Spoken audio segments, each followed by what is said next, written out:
Okay, Shalom Aleichem.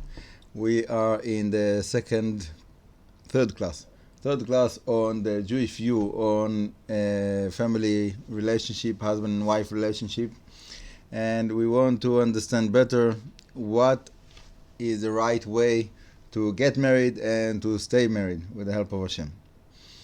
So one of the principles that we have generally in life and very, very strongly in marriage relationship is that the concept of following Hashem's ways. Let's explain that. We know that there's a mitzvah in the Torah. It's called ledavka, to connect with Hashem. Okay? So the Gemara is asking, how can you connect with Hashem? Hashem is like fire. You connect with fire, you'll be burned. So you cannot really connect with Hashem full way. So what does it mean? So the sages are giving us a way that is called ledavka midotav, to connect with the character traits of Hashem, with the attributes of Hashem. Okay, so the Gemara is giving the example, like He is merciful, you should be merciful. To have mercy, to have compassion, to have kindness, etc.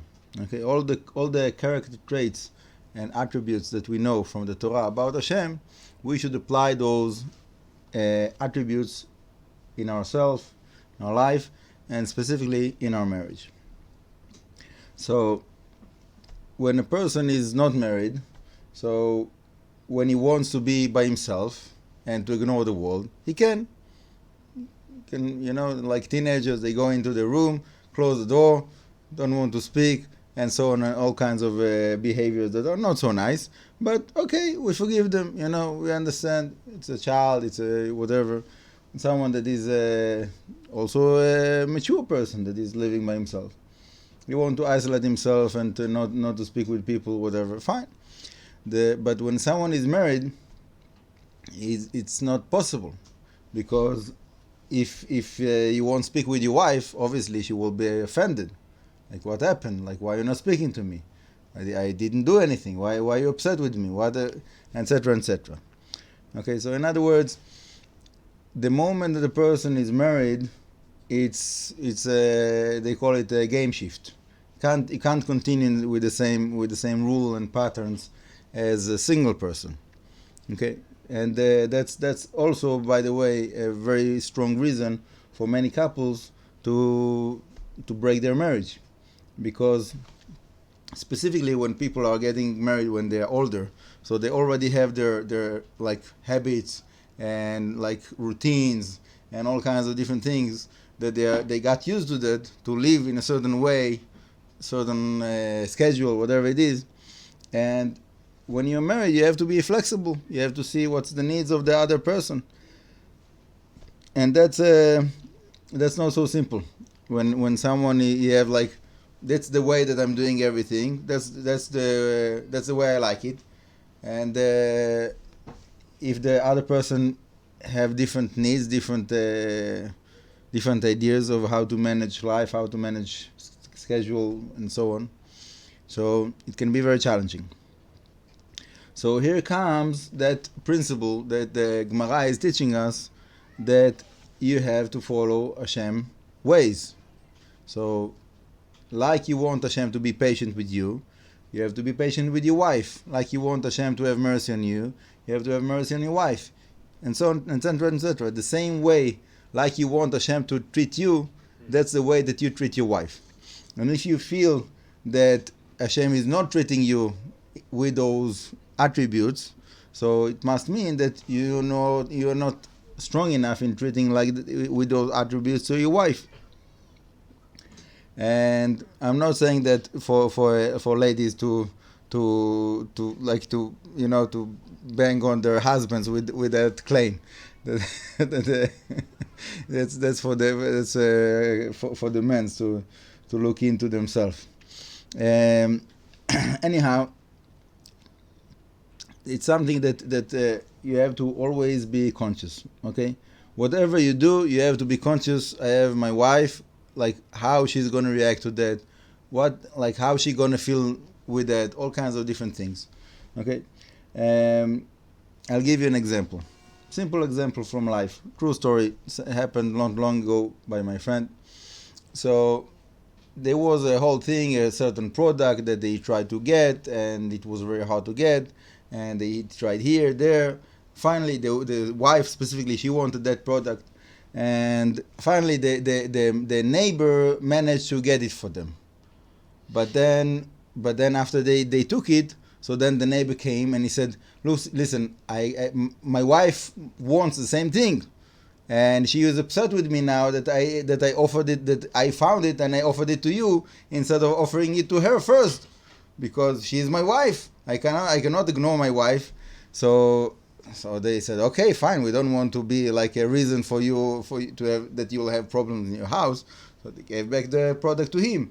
But then there was a problem in the house that, like, where they wanted it originally. So what do you do then, right?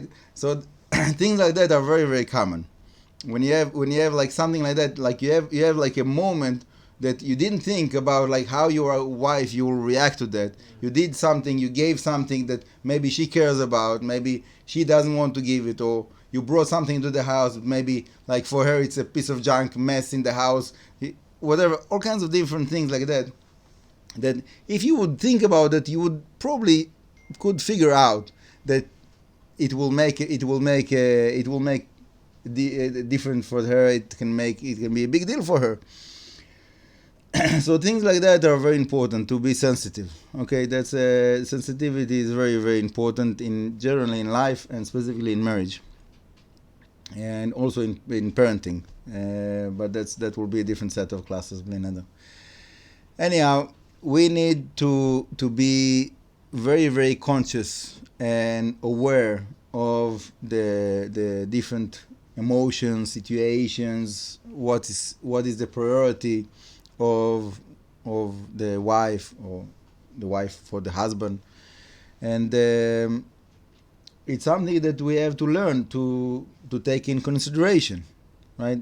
And it's not so simple. It's very easy to ignore someone else's needs, and to make to prioritize like my needs, whatever I feel that is important. Sometimes you have to give up on something that you feel that is important for something that you feel that it has no meaning. But you have to give it the priority in consideration to what is a priority by your wife. So for her it's important. Even for you it doesn't mean anything, and you don't want it. You're not interested. But okay, fine. It's important for her, so you do it for her. And when you do it for her, you have to do it with a big smile.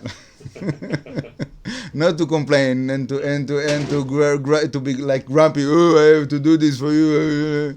Then like it's better not. Sometimes it's better not to do it at all than to do it with anger and frustration and all kinds of negative emotions.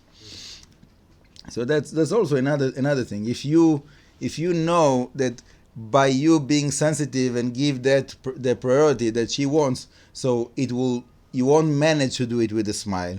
You won't, like, you know that for you it's like it's too much. I can't handle it. I can't, like, for example, let's just give an example. Let's say that your wife now wants to spend a lot of money that you don't have, to go to a big vacation, airplanes, hotels. And like for you, like, what do you mean? Like, we don't have the money for that. You want me to go into debts now and to borrow so much money to go to something that I'm not interested to go there. For me, it's not interesting. So if it was something small, a small amount of money, fine. But like to spend all this money that we don't have and to go to somewhere that I don't want, and to do it with a smile, I'm not in that level. I can't do it. It's like it's too much for me. I won't be able to be there and to help you to enjoy it. It won't be pleasure. It will be suffering. So, if that's the reality, you have to know to communicate about it. Okay, if you know that it's too much, so you have to find a way to get to some kind of a middle ground. To express your true emotions. So, you see how much it's important for her. If you can't give it to her in a way that it will be positive, so find something else, compromise. Give her some kind of other So we won't go to that hotel. We will go to like a local hotel. We won't go to this. I don't know, whatever it is. Like give something like instead something that is how do you say it in English? Alternative, but to okay, I don't have the word for. Doesn't matter. Okay, so now that's basically the important point that I wanted to give for this class, that when the couple are sensitive one to another and take in consideration each one the different priority of the other side and work out the differences between that with good communication that we spoke about last time, this is a very, very, very big key to stay married and to have happy marriage. That's a very, very basic but very important, and I think that probably vast majority of the marriages that are breaking are around those things. This is the highlights of marriage. Okay, so we'll hold it here for now, and Bezrat Hashem to be continued very soon. Baruch Adonai Leolam, Amen v'Amen.